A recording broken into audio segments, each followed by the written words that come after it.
Karibu tena kwenye mwendelezo wa pili wa The Great Pyramid. Kabla ya kuendelea, hebu tuelewe kwamba kama tungetaka kutengeneza pyramid inawezekana kwa kutumia vifaa vya kisasa na pia kompyuta na GPS. Ila ukweli ni kwamba haitakuwa rahisi. Tazama, The Great Pyramid imejengwa zaidi ya miaka 1000 kabla ya matairi kuanza kutumika Egypt, na hata kwa vifaa vya kisasa bado kusogeza majabali ya ukubwa huo ni changamoto. Kwenye majaribio walijaribu kusogeza majabali yenye ukubwa sawa na majabali ya pyramid bila mafanikio. Hata tukisema tutumie vifaa walivyotumia wao, hatutajua pa kuanzia. Hawakutumia cheni, spana wala msumeno, bali chizo ya kopa, nyundo ya jiwe na sledges za mbao. Walijaribu kuchonga majabali na chizo ya kopa ya kisasa, haikuwezekana. Kwa hiyo ukirudi kwenye swali, pyramid ilijengwa na nani? Kila tunachokifahamu ikiwemo elimu za mashuleni ni nadharia tu. Hakuna mummies wowote kwenye pyramid, na kinachoaminika kuwa ni maandishi matakatifu pia hakuna. Na kiuhalisia, hapo mwanzo pyramid haikuwa na muonekano tunaoona sasa. Hapo mwanzo kuta za pyramid zilisakafiwa vizuri kwa line na kuvikwa kofia ya dhahabu juu ya kilele chake. Baada ya miaka zaidi ya 1000, matetemeko ya ardhi na mmomonyoko ulipelekea kuondoa muonekano uliokuwepo na kuacha muonekano wa majabali tunayoyaona sasa.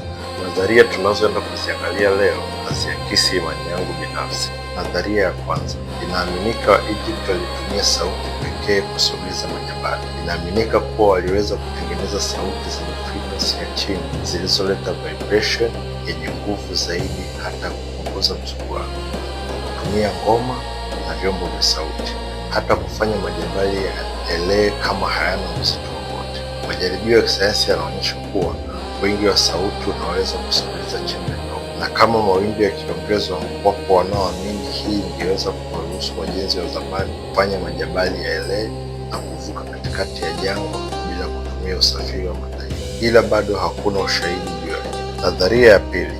Nadharia nyingine maarufu ni kwamba pyramid ilijengwa kwa msaada wa kitu au watu fulani ambao sio wa sayari yetu, aliens.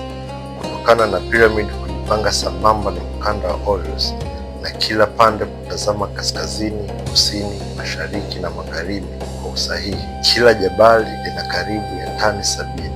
Ukiweka vyote hivi kwa pamoja, wapo wanaoamini msaada uliotumika kujenga sio wa dunia hii.